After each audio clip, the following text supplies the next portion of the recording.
Hi, so my name's Milena and I'm a doctor working in London. I'm training to be a GP, but last year I worked with Hull and worked in the City Council for a bit of time. That's me. And can you tell me about your poster and the work behind it?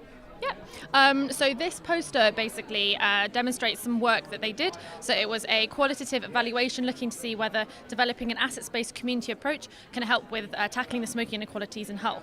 So the reason that the work was done was because we found that the prevalence in Hull of smoking is much higher than the national average at around 32%. In the most deprived areas that can be up to 50%.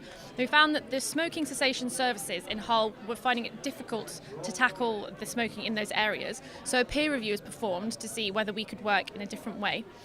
So we'd looked at other areas where it had been successful, other parts of the UK. So for example in Renconton they'd found that using a community assets-based approach was good at trying to reduce smoking in those areas. So we tried to replicate that. So over the year we got the communities to come to us and suggest ways in which they could get the community to become involved. This went on from November till July. It also involved work with the local smoking cessation services, and to monitor this work every month we send out feedback forms and they'd give us information about areas in which there was good sort of development, areas in which they kind of needed a bit more support. After a couple of months of this I did some semi-structured interviews to speak to some of the stakeholders about areas that they thought were going well, areas in which they had some challenges and ways in which it can go forward.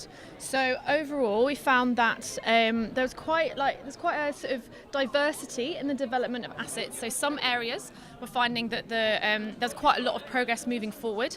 They were areas which had a lot of smoking cessation service support, and they were able to set up clinics in community hubs such as churches and children's centres that are now ongoing.